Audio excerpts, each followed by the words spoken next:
Hi folks, Chuck Gibson from Financial Perspectives in San Ramon, California with February 2017's Charts on the Move. As it turned out, and should have been no surprise, February was just a continuation of what occurred in January. Stocks around the world continue to break out to either multi-year or all-time highs. The bond market, on the other hand, it was a mixed bag, as we'll see in my upcoming charts. U.S. bonds continue to be under pressure due to the threats of future rate increases by the Fed.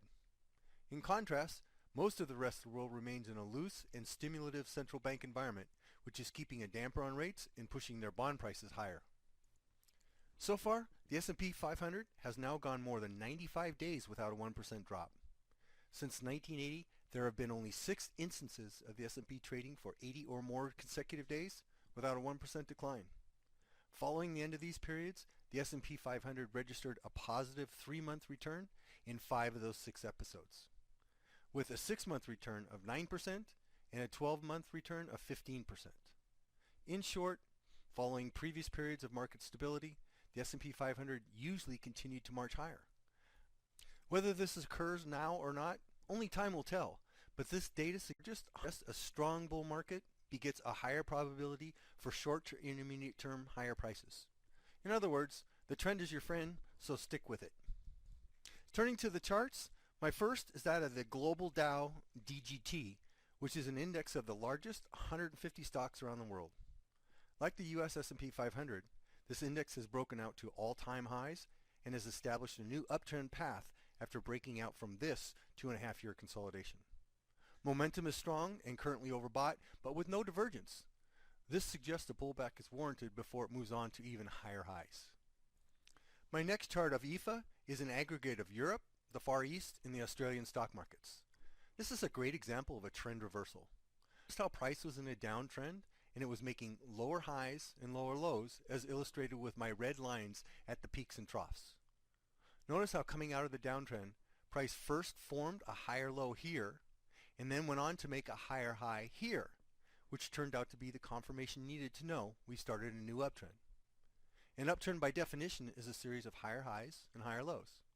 For trend followers who wanted to be long EFA, this second higher low here was the signal to look for an entry point.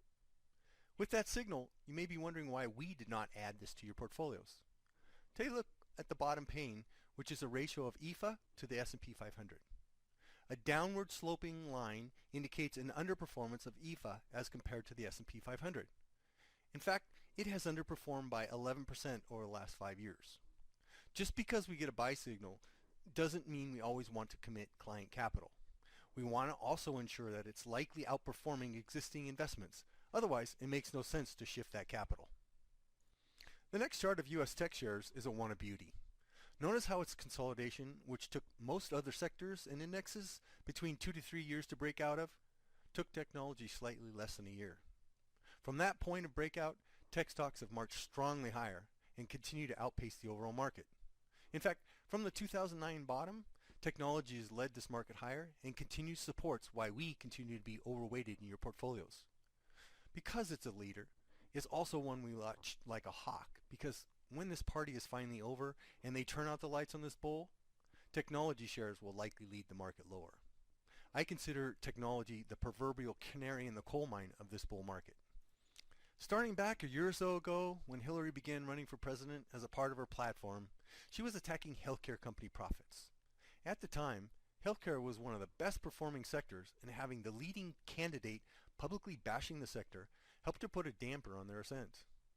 With Hillary a distant memory, the Trump administration has yet to provide a whole lot of details on his vision of healthcare. The market is in a state of flux, awaiting some clues. And in spite of this uncertainty, you can see that the chart of Healthcare Sector Index, XLV, is currently attempting to break out to all-time highs. Clearly, the bulls are in charge. One of the most interesting yet baffling sectors to me right now is utilities. With bond yields rising and prices falling, utility stocks usually move in the direction of bond prices. But looking at the XLU chart, other than last year's June to November pullback, we are a cat whiskers away from all-time highs. This is a clear indication that investors are favoring stocks when interest rate sensitive sectors continue to march higher in a rising rate environment. Even the hugely lagging biotech sector is trying to move out of its year and a quarter consolidation. When everything, including the dogs of the market, are breaking out to multi-year highs, it can only be viewed as risk on. And speaking of risk on, my next chart is a 20-year look at the ratio of stocks to bonds. In the upper pane is the ratio, while the lower pane is the S&P 500 stock index price. Ratio charts can be confusing, so just know that when the ratio line in the upper pane is rising, stocks are outperforming, and when it's falling, bonds are leading. You can see here in 2014, during the time when the S&P started to consolidate, the ratio topped, began to create lower highs and lower lows, and formed bearish momentum divergence. In the past two market tops in 2000 and 2007, this exact same scenario developed. We all know those eventual outcomes as the market went on, in both cases, to fall 50% or so. So I regularly monitor this chart, and during the period in which I saw the slow motion possibility of a train wreck in development. This, combined with many other warnings, had me very cautious and forced me to become much more defensive in clients' accounts. But, as we know in hindsight, it turned out to be all for naught, as we have rocketed higher since. This breakout backtest on the S&P forced us to quickly scramble to offload the hedges that we put in place and to change from a defensive posture to one that will capitalize on continued stock strength. You know, I'm not a strong fundamentalist, as I see them as just another tool in the toolbox. I do follow them though, because I know that they eventually will matter. So my next chart is one that I've shown before, and it's that of the S&P 500 earnings. This 17-year chart has S&P 500 earnings in the top pane, while the S&P 500 price is in the lower. In the earnings pane, the blue line is the actual combined earnings of all stocks in the index, while the red line is the 200-day moving average. You can see here, earnings has recorded its second consecutive higher number since the 2015 top, where it has been since trending lower. This chart can be used as a simple buy-sell model that, when earnings cross below the moving average, provides a stock sell signal. The opposite is true, that when earnings cross above the moving average, it becomes a buy signal. In the past two market cycles, while not perfect, it has provided a system that substantially beat the buy and hold methodology.